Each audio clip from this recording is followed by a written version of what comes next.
Hello दोस्तों, स्वागत है आपका हमारे YouTube चैनल में। तो आज देखिए मध्यकालीन इतिहास का जो है अगला टॉपिक है और वो है अरबों का सिंध पर आक्रमण। तो पहले तो बताइए, हमें जो है कुछ क्वेश्चन पूछते हैं, फिर आगे चर्चा करते हैं। तो बताइए, यदि क्वेश्चन आ जाए कि प्रथम अरब आक्रमणकारी कौन था तो क्या होगा आंसर? मोहम्मद बिन कासिम, जिसने जो है सफल आक्रमण किया था। यदि आ जाए प्रथम जो है तुर्क आक्रमणकारी कौन था, तो यदि तुर्क आक्रमणकारी पूछा जाए तो आंसर हो जाएगा सुबक्तगीन हो जाएगा। और यदि आ जाए प्रथम मुस्लिम आक्रमणकारी कौन था तो भी हो जाएंगे मोहम्मद बिन कासिम। तो प्रथम मुस्लिम आक्रमणकारी थे या प्रथम अरब आक्रमणकारी भी थे। और जब आ जाए तुर्क आक्रमणकारी कौन था पहला, तो आंसर किसका नाम हो जाएगा? सुबक्तगीन का। और सुबक्तगीन ना हो तो फिर आंसर हो जाएंगे उनके बेटे महमूद गजनवी। ठीक है, क्योंकि सुबक्तगीन के बेटे कौन थे? महमूद गजनवी। तो वो लोग क्या थे? तुर्क थे। ठीक है, ये ध्यान रखिए आप लोग। तो देखिए, अरबों का सिंध पर आक्रमण की जो है विषय में चर्चा कर लेते हैं। तो पहला पॉइंट तो लिखिए, अरब का अर्थ क्या होता है। ठीक है, तो देखिए अरब का अर्थ है ललित कथन। अरब का अर्थ है ललित कथन। ठीक है, तो अरब का अर्थ होता है ललित कथन। ठीक है, आज अरब यात्रियों की भाषा क्या थी? अरब यात्रियों की भाषा, अरब यात्रियों की भाषा तो वो थी प्रसाद गुण संपन्न। ठीक है, तो लिख लो प्रसाद गुण युक्त। प्रसाद गुण युक्त, इसको कहते हैं सरल भाषा थी बिल्कुल, है सरल भाषा। पूछा जाए अरब यात्रियों का मुख्य व्यवसाय क्या था, तो व्यवसाय, अरब यात्रियों का व्यवसाय यदि बात की जाए, व्यवसाय क्या था? व्यापार प्लस पशुपालन था। ठीक है, व्यापार प्लस पशुपालन, ये इनका प्रमुख व्यवसाय था। ठीक है, ऐसे ही अफ्रीका जो देश है, तो लिख लीजिए अफ्रीका को श्याम देश कहते थे उस समय। श्याम देश के नाम से जाना जाता था अफ्रीका। ठीक है, श्याम देश के नाम से जाना जाता। तो देखिए अरबों का आक्रमण, क्या ये 712 ईस्वी में जो मोहम्मद बिन कासिम का आक्रमण था, क्या ये पहला आक्रमण था? नहीं, ऐसा नहीं है। अरबों का व्यापार भारत में पहले से भी होता था। और अरब जो है व्यापार करते थे कहां से?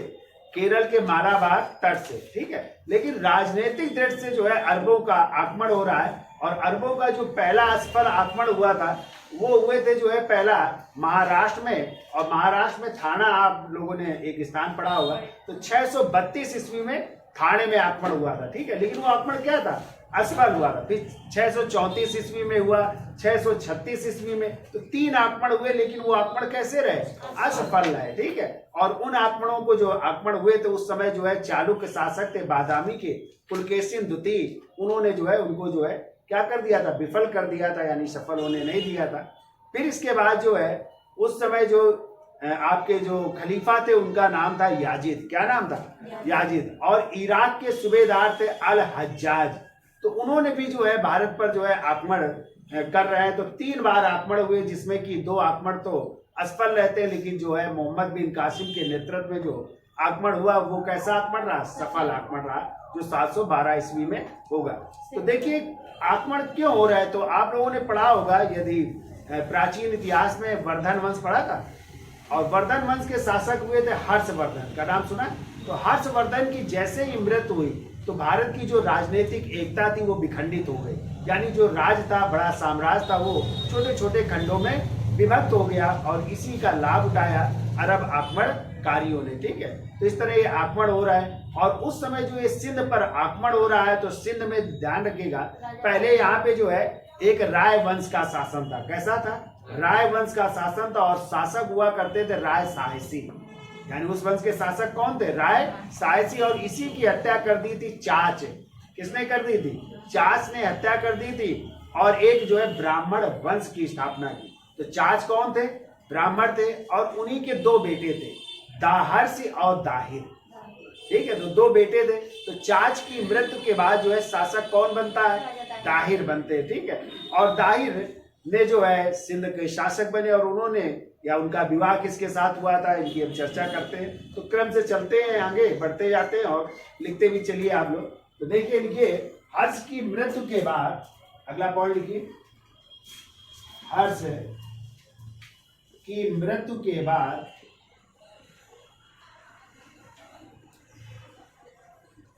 हर्ष की मृत्यु के बाद भारत की एकता विखंडित हो गई। भारत की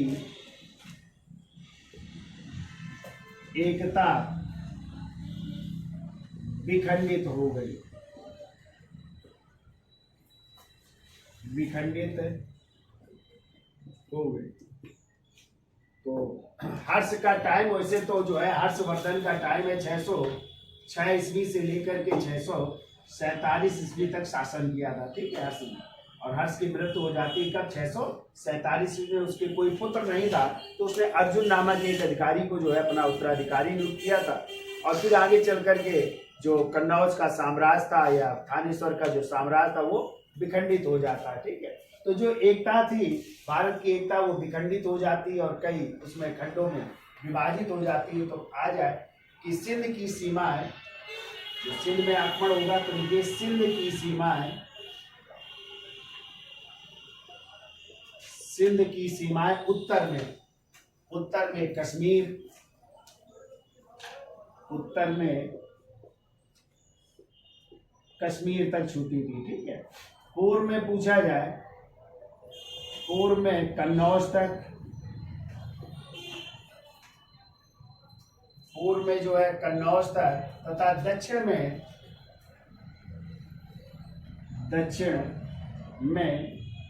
द्वार समुद्र तक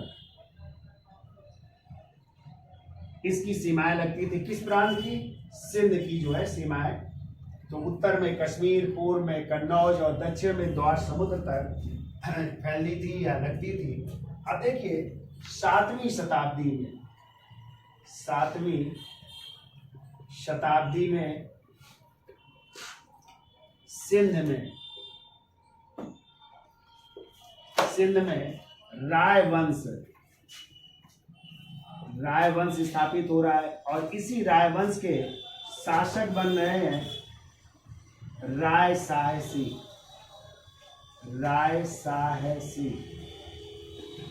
और इसी राय साहसी की हत्या कर रहे हैं चाच नामक एक ब्राह्मण ने। ठीक है, चाच नामक एक ब्राह्मण ने हत्या कर दी और इस तरह राय वंश समाप्त हो जाता है और सिंध में जो है ब्राह्मण वंश का उदय हो रहा है। तो चाच ब्राह्मण थे और इन्हीं चाच के जो है दो पुत्र हैं। ठीक है, एक पुत्र है दाहर्षि और दूसरा पुत्र है जिसका नाम है दाहिर। तो सिंध का अगला राजा कौन बन रहा है? दाहिर, जिसकी हमें चर्चा करनी है। ठीक है, तो इतना लिख लीजिए पहले तो सिंध की सीमा उत्तर में कश्मीर, पूर्व में कन्नौज, दक्षिण में द्वार समुद्र। और 7वीं शताब्दी में सिंध के शासक थे राय वंश के शासक, जिनका नाम था राय साहसी। और इन्हीं की हत्या किसने कर दी?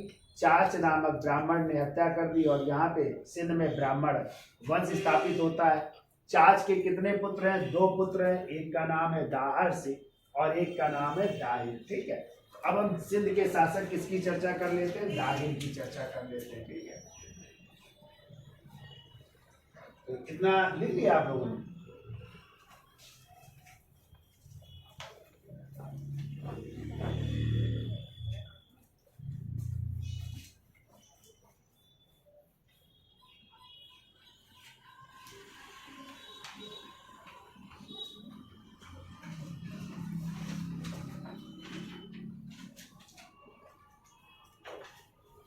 देखिए शासक हेडिंग डाल लीजिए दाहिर है। तो दाहिर कहाँ के शासक हैं? ये सिंध के शासक हैं, सिंध के शासक। ठीक है,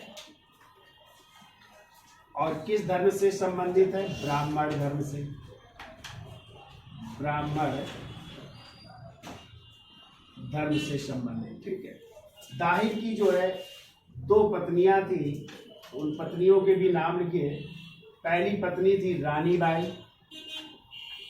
रानी बाई, या कहीं कहीं इनका नाम मिलता है माई रानी भी है, माई रानी या रानी बाई। ठीक है, इन्हीं से इनका एक पुत्र था और उस पुत्र का नाम है जय सिंह। ठीक है, जय सिंह पुत्र थे, और ये जय सिंह जो है इनको जो है गवर्नर बनाया गया था। ये जहाँ के साम्राज्य इनको दिया गया था वो था ब्राह्मणावाद, ब्राह्मणावाद में जो है शासन कर रहा था ये बेटा। ठीक है, दूसरी पत्नी की यदि बात की जाए तो दूसरी पत्नी है जिनका नाम है लाडी। दूसरी पत्नी दाहिर की है लाडी, और इन लाडी से इनकी 2 बेटियां हैं। एक बेटी है सूर्य देवी और दूसरी है परमाल देवी। तो ये 2 बेटियां हैं, किससे? लाडी से उत्पन्न है, तो सूर्य देवी और परमाल देवी। ठीक है, तो ये तो कहानी है इनकी दाहिर की। और दाहिर कहाँ के शासक है? सिंध के शासक है। ठीक है,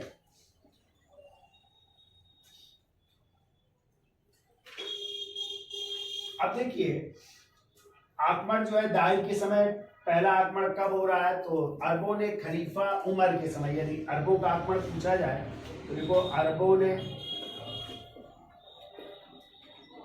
खलीफा, तो उस समय खलीफा थे उमर। पीछे हमने पढ़ाया था ना, सबसे पहले कौन बने थे खलीफा? अबू बकर, फिर कौन बने थे?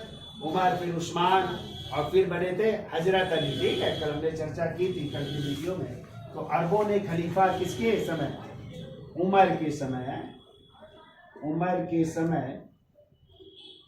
कब? 632 ईस्वी में। 632 ईस्वी में थाना महाराष्ट्र में, थाना महाराष्ट्र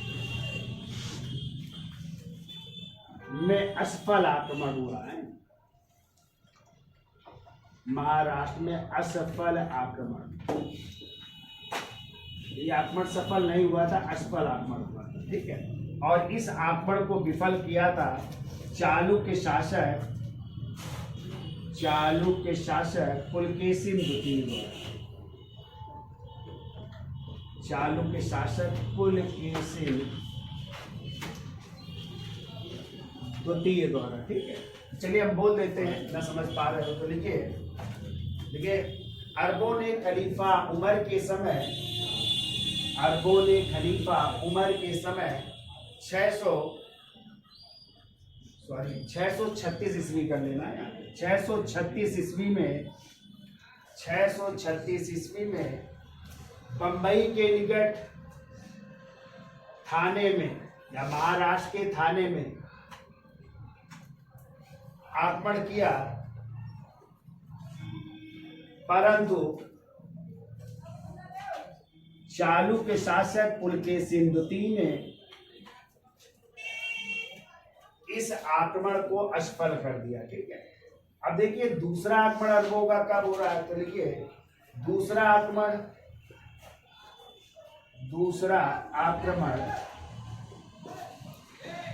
662 ईस्वी में अल हैरिस के नेतृत्व में, 662 ईस्वी में अल हैरिस के नेतृत्व में। तो ये भी जो है असफल रहा। ठीक है, फिर लिखिए तीसरा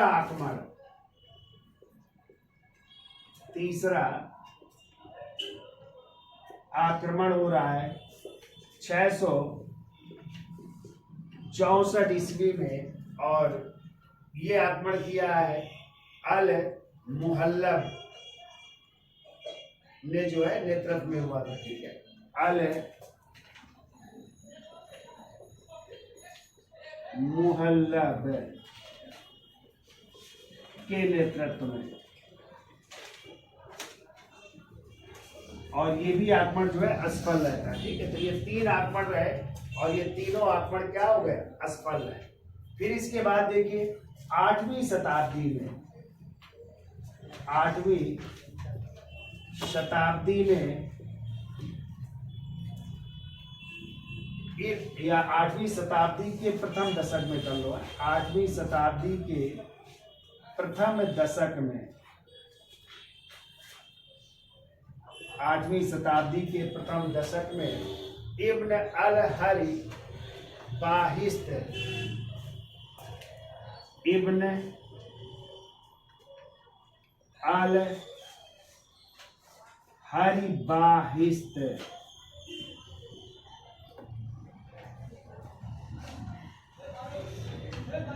इब्न अल हरी बाहिस्त ने जो है आक्रमण कर रहे हैं, ये जो है मकरान में, ठीक है।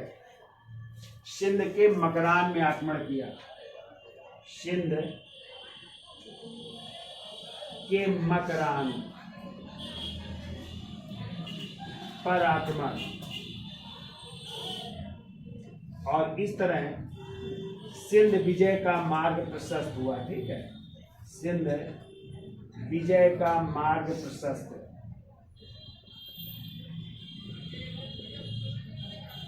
इनके आक्रमण से जो है सिंध विजय का मार्ग प्रशस्त हो रहा है, ठीक है।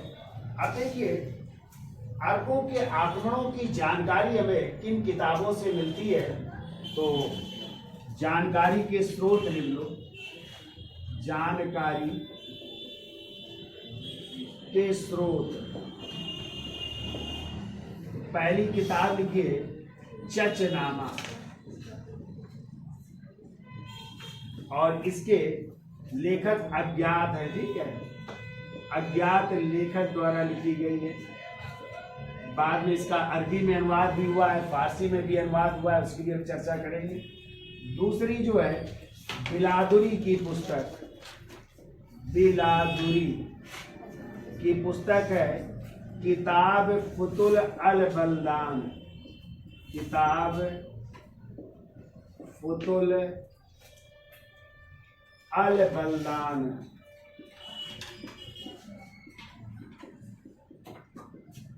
इससे भी हमें सिंध विजय की जानकारी प्राप्त होती है।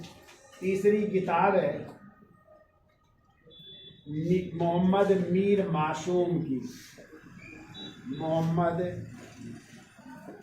मीर मासूम की किताब है, जिसका नाम है तारीख सिंध, तारीख सिंध, ठीक है। तो इससे, और ये किताब जो है अकबर के समय, ये अकबर के समकालीन है, अकबर के समय 1600 ईस्वी में लिखी गई थी, और इसमें जो है सिंध विजय से लेकर के अकबर तक के जो है शासनकाल की जानकारी इसमें जो है मीर मोहम्मद मासूम ने इसका वर्णन किया है। तो इनसे हमें जो है अरबों के आक्रमण के विषय में जानकारी प्राप्त हो रही है, ठीक है। तो ये किताबें याद हो जाएंगी, क्यों भाई? तो देखो अबू बकर कूफी ने, तो लिख लेना है अबू बकर कूफी ने, ठीक है। इसका फारसी में अनुवाद किया था, चचनामा का है, फारसी में अनुवाद, बाद में जो है फारसी में अनुवाद हुआ अबू बकर कूफी द्वारा। ये भी पूछा गया है किसने जो है चचनामा का फारसी में अनुवाद किया है, ठीक है। फारसी में अनुवाद किया गया है, और ये अनुवाद किया गया था नसीरुद्दीन कुबाचा के समय है, लिखना हो तो लिख लेना। तो उस समय जो है नसीरुद्दीन कुबाचा के समय जो है इन्होंने इसका अनुवाद किया था फारसी भाषा, ठीक है। अब देखिए सिंध आक्रमण के क्या उद्देश्य थे, क्यों ये आक्रमण हुआ सिंध पर, उसकी भी चर्चा कर लेते हैं। तो इसको लिख लीजिए पहले, पॉज कर दिए, सेव ना करना। तो देखिए अरबों के सिंध पे आक्रमण के क्या उद्देश्य थे, तो हेडिंग डाल दीजिए आक्रमण के उद्देश्य। आक्रमण के उद्देश्य क्या थे? तो अरबों का सिंध पर आक्रमण का जो मुख्य उद्देश्य था साम्राज्य विस्तार। देखिए मुख्य उद्देश्य साम्राज्य विस्तार, साम्राज्य विस्तार करना। दूसरा उद्देश्य था धन की लालसा, धन की प्राप्ति, धन की लालसा। ठीक है, तो ये तो मुख्य उद्देश्य थे। लेकिन यदि पूछा जाए तात्कालिक कारण क्या था आक्रमण का, तो लिख लो तात्कालिक कारण। तात्कालिक कारण, तो तात्कालिक कारण था चूंकि अरबों का व्यापार होता था और कहते हैं अरबों के 8 जहाज जो है श्रीलंका से, ठीक है, आ रहे थे। तो उनको जो है सिंध का एक बंदरगाह था, देवल बंदरगाह। कौन सा बंदरगाह? हाँ, तो वहां पे जो है उनके जहाजों को लूट लिया गया था। ठीक है, और इसका आरोप लगाया अरबों ने किस पर? दाहिर पर, कि आपके ही लोगों द्वारा जो है ये जहाजों को लूटा गया। लेकिन दाहिर ने या तो इनकार कर दिया कि हमारे लोगों ने नहीं लूटा है, और इसको हर्जाना की भी बात की कि हर्जाना भी दीजिए आप ही, तो उसने हर्जाना देने से भी मना कर दिया। तो ये तात्कालिक कारण था अरबों का सिंध पर आक्रमण का। तो लिखिए तात्कालिक कारण में लिखिए श्रीलंका से आने वाले, श्रीलंका से आने वाले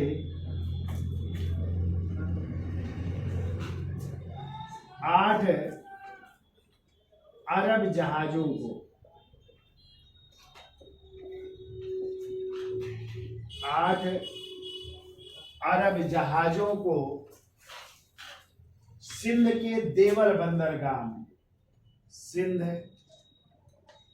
के देवल बंदरगाह में, सिंध के देवल बंदरगाह में समुद्री डाकुओं द्वारा लूटा जाना। समुद्री डाकुओं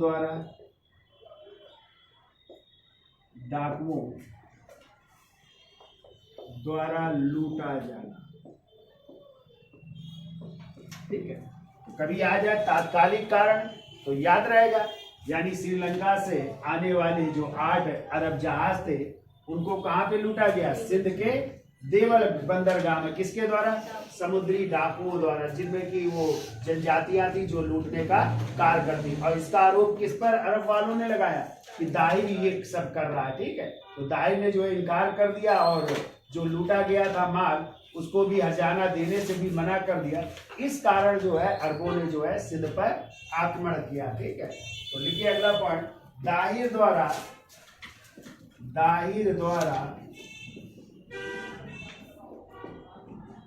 द्वारा समुद्री लुटेरों के लूट को,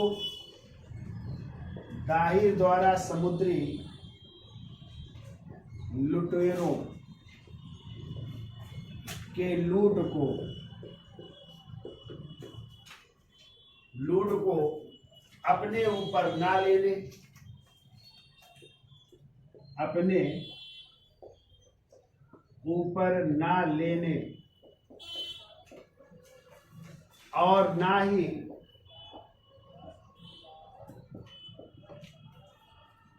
ही हर्जाना देने, अपने ऊपर ना लेने ना ही हर्जाना देने से इनकार करने पर, हर्जाना देने से इनकार करने पर इराक के सूबेदार, और उस समय इराक के सूबेदार थे जिनका नाम था अल हज्जाज। इराक के सूबेदार अल हज्जाज, इराक के सूबेदार अल हज्जाज ने एक एक करके 3 सेना नायकों को, 3 सेना नायकों को सिंध पर आक्रमण के लिए भेजा। सिंध पर आक्रमण के लिए भेजा। सिंध पर आक्रमण के लिए भेजा। तो 3 सेना नायक आ रहे हैं, और वो 3 सेना नायक कौन कौन है? तो पहला लिखिए 711 ईस्वी में, 711 ईस्वी में पहला आक्रमण, पहला आक्रमण उबैदुल्ला खां के नेतृत्व में, उबैदुल्ला खां के नेतृत्व में। ठीक है, तो पहला आक्रमण हो रहा है उबैदुल्ला खां के नेतृत्व में। फिर ये दूसरा आक्रमण भी 711 में हो रहा है। 711 ईस्वी में दूसरा आक्रमण, और ये हो रहा है बरदूल के नेतृत्व में। ठीक है, बरदूल, ऐसे लिखिए, बरदूल के नेतृत्व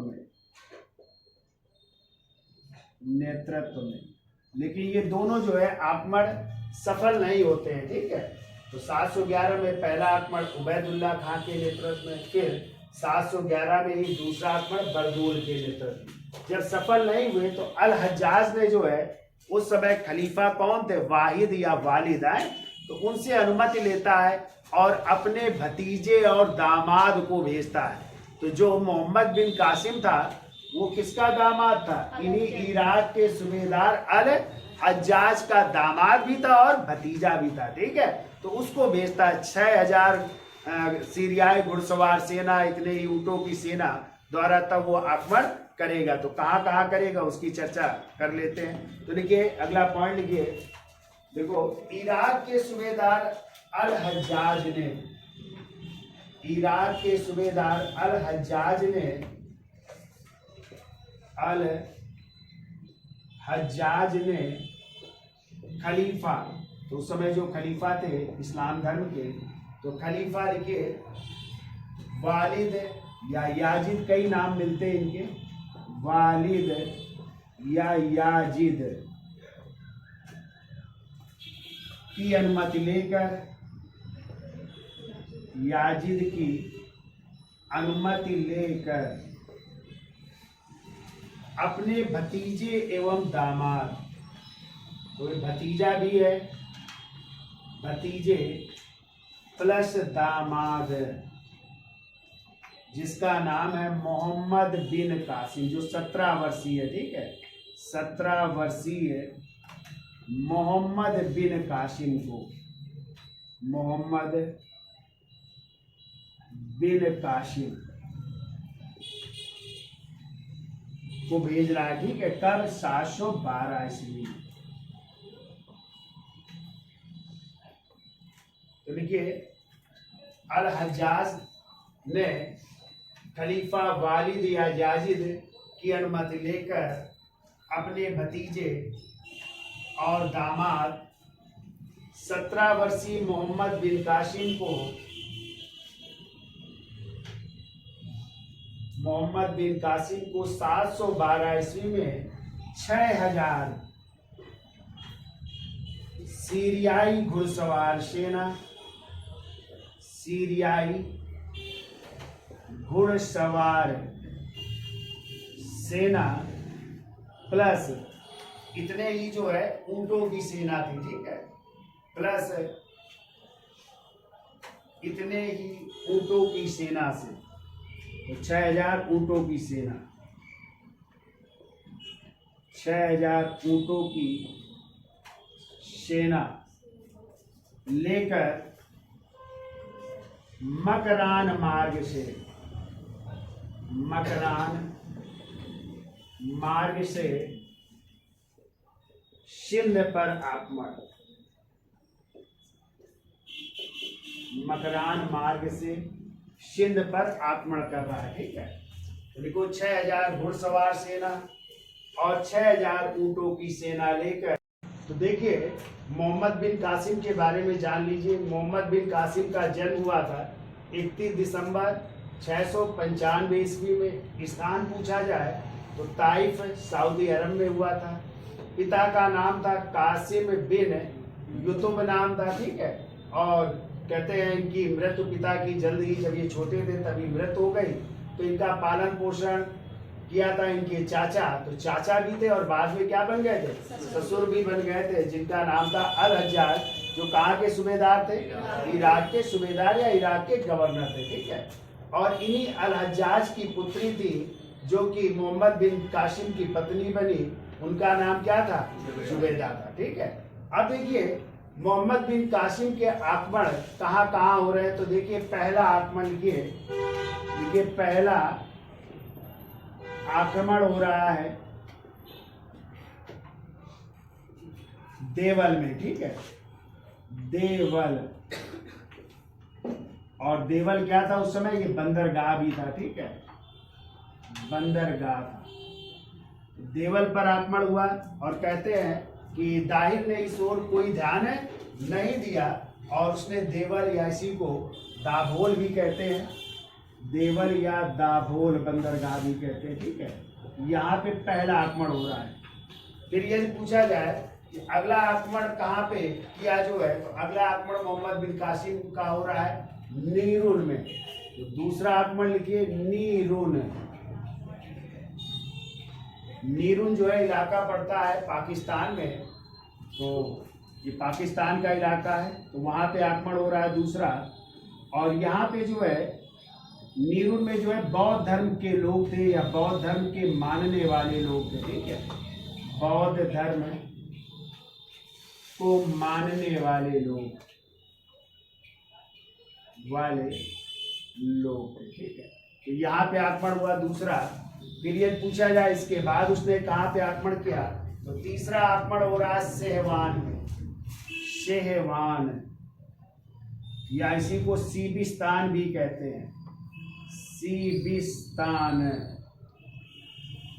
और यहाँ पे जो है इन्हीं दाहिर के जो है चचेरे भाई होते हैं जिनका नाम था बजहरा। तो बजहरा या इन्हीं का दूसरा नाम मिलता है मांझरा। ठीक है, और ये दाहिर के क्या थे, चचेरे भाई थे। दाहिर के चचेरे भाई थे। ठीक है, यहाँ पे आक्रमण हुआ। तो कहते हैं माजरा पराजित होता है और पराजित होकर के ये भाग जाता है और भाग करके पहुंचा शीशम। कहाँ पहुंचा, शीशम। तो अगला आक्रमण ये कर रहे हैं शीशम पर। मोहम्मद बिन कासिम का अगला आक्रमण हो रहा है शीशम।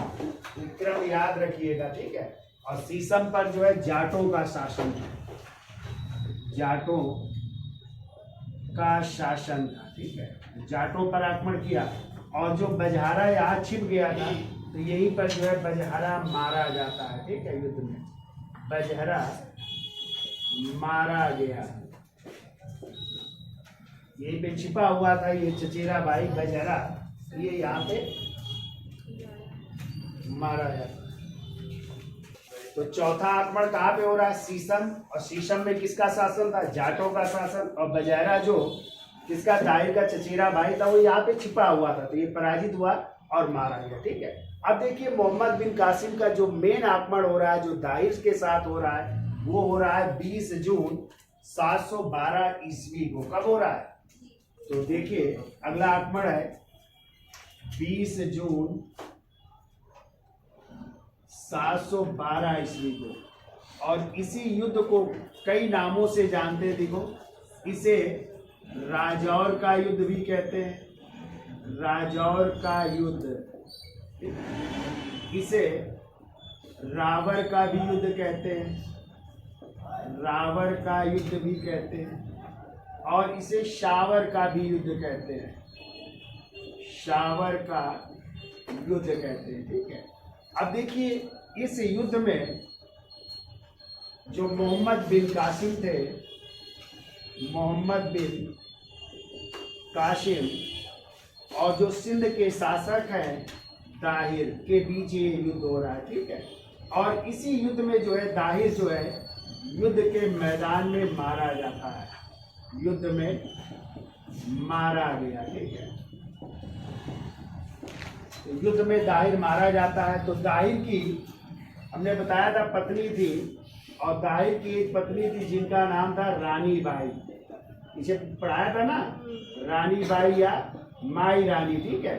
तो कहते हैं वो युद्ध का संचालन करती है, लेकिन जब अपने को भी हारता हुआ देखती है तो इन्होंने जो है कौन सा जौहर व्रत का पालन किया, जौहर व्रत का पालन किया।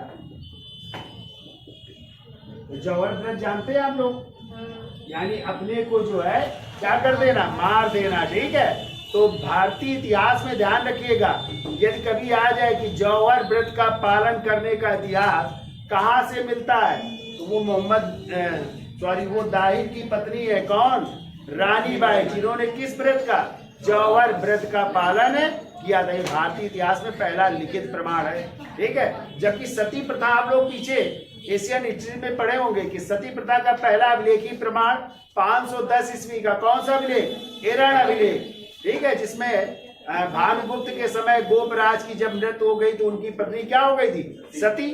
फिर आप लोगों को हमने पढ़ाया है कि जो हर्षवर्धन की माँ थी, जब पिताजी की मृत्यु हुई प्रभाकर वर्धन की, तो उनकी माँ भी यशोमती किस नदी के किनारे, सरस्वती नदी के किनारे क्या हो गई थी, सती हो गई थी। तो अभी आया था क्वेश्चन टीजीटी में कि जो है यशोमती किस नदी के किनारे सती हुई थी, तो याद रखिएगा कौन सी नदी, सरस्वती नदी के किनारे जो वहां पे सती हुई थी, ठीक है। लेकिन ये जौहर व्रत का पालन पहला है, ठीक है, जो किसने किया, रानी बाई ने, ठीक है। अब जब ये पराजित हो गए, दाहिर मारे गए, इन्होंने भी आत्महत्या कर ली। अब जो है मोहम्मद बिन कासिम की सेना पहुंच रही है ब्राह्मणाबाद। कहाँ पहुंच रही है, ब्राह्मणाबाद, ठीक है। और ब्राह्मणाबाद का हमने बताया था शासक था, इन्हीं दाहिर का पुत्र कौन था, जय सिंह। कौन थे, जय सिंह यहाँ के शासक थे। लेकिन जय सिंह भी क्या हो गए, पराजित हो गए, और इन्होंने भी इस्लाम धर्म कबूल कर लिया, ठीक है। तो जय सिंह ने कौन सा धर्म अपना लिया, इस्लाम धर्म अपना लिया, ठीक है। अब देखिए मोहम्मद बिन कासिम ने क्या किया, जितने भी 17 वर्ष की ऊपर की आयु के लोग थे, 17 वर्ष की ऊपर की आयु के लोगों को जो है इस्लाम धर्म जबरदस्ती जो है इस्लाम धर्म जो है कबूल करवाया, और जिन लोगों ने नहीं कबूल किया उन सब की क्या कर दी गई, हत्या कर दी गई, ठीक है। सबको मार दिया गया, सबकी हत्या कर दी गई, ठीक है। अब इसके बाद जो है मोहम्मद बिन कासिम ने जो है जो सिंध की राजधानी थी, और सिंध की राजधानी याद रखिएगा अरोर थी, सिंध की राजधानी, सिंध की राजधानी अरोर को भी जीत लिया, ठीक है। तो सिंध की राजधानी अरोर पर भी जो है इसका क्या हो जाता है, अधिकार हो जाता है, ठीक है। अब देखिए कहते हैं ब्राह्मणाबाद पर जब इसने आक्रमण किया तो ब्राह्मणाबाद से जो है दाहिर की पत्नी, कौन थी पत्नी, लाडी, तो दाहिर की पत्नी लाडी प्राप्त हुई। तो इसने लाडी से मोहम्मद बिन कासिम ने क्या कर लिया, विवाह कर लिया, ठीक है। और इन्हीं की 2 बेटियां थी, हमने बताया था 2 बेटियां कौन कौन सी थी, सूर्य देवी और परमाल देवी, ठीक है। इन दोनों बेटियों को भी प्राप्त कर रहा है, और बाद में ये जो है ले जाएगा कहाँ पर, वहीं पे खलीफा के पास। लेकिन खलीफा उस समय बदल चुके होंगे, याजिद की जगह खलीफा हो चुके होंगे उनके भाई सुलेमान, ठीक है। तो आगे कहानी अभी हम चर्चा करेंगे। अब देखिए इसके बाद जो है कहते हैं कि 713 ईस्वी में, तो 713 ईस्वी में मोहम्मद बिन कासिम ने जो है विजय कर रहा है इसकी मुल्तान की, किसकी, मुल्तान की विजय कर रहा है। और कहते हैं यहाँ से उसे इतना सोना प्राप्त हुआ कि उसने मुल्तान का नाम बदल करके क्या रख दिया, स्वर्ण नगर या लैंड ऑफ गोल्ड रख दिया। ठीक है, मुल्तान का नाम बदल करके क्या रख दिया, स्वर्ण नगर कर दिया या लैंड ऑफ गोल्ड कर दिया।